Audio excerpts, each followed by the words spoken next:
Директен изстрел към вратата, точно така завъртя топката Стоянов, много право в... Хубаво подаване сега, това е страхотна възможност за отбора на Лудогорец. Разград не се получи опита за прехвърлящо. Златински, това вече е опасно. Роман Безек стреля, спасяване на сръбския вратар.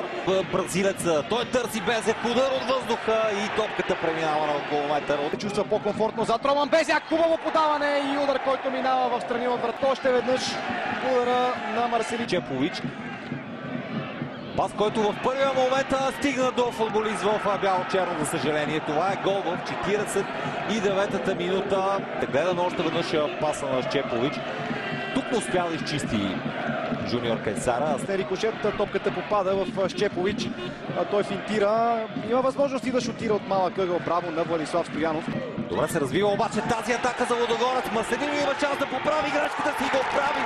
54-та минута Марселино изравнява един на един, чудесно проведена комбинация. В далечния ъгъл на вратата, пазена от Лукач. Вижте още веднъж този момент. Закъсня да го покрие на контратаки. Сериозно положение пред българската врата и Владислав Стоянов се справя. Кирил Александров пък ще се появи в игра. Бивши футболист на Локомотив Пловдив. Ето го и удара. Много близо беше този шут на Златински. Реши да изблъсва народни как трябва да се действа в подобни ситуации. Михаил Александров и това трябва да е втора точно така.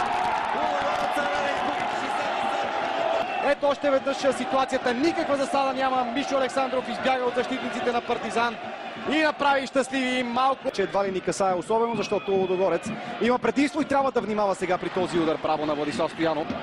Връща се Аксентиевич, за да покрие Иван Стоянов, който финтира, след което шутира. Галеца сега технично комбинира с свой съотборник и беше извършено ново нарушение. А ще има и пореден жълт картон. Втори е той за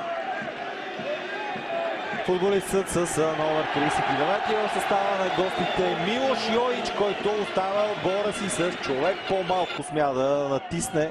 Ще го направи ли сега? Тото поле няма с кого да комбинира. Шпирил играе сам. Удари, това трябваше да е трети гол. Към Ешпиньо, който елегантно преодоля Иван Иванов. Говори в края на второто полувреме и на двубоя. Сега възможност наказателното поле. Това е опасност. Браво на Владислав Стоянов. След този шут на футболист на Партизан. Марко Чепович беше това. Всичко това, което се случва на терена. Това е последният съдийски сигнал. Лудогорец спечели с 2-1.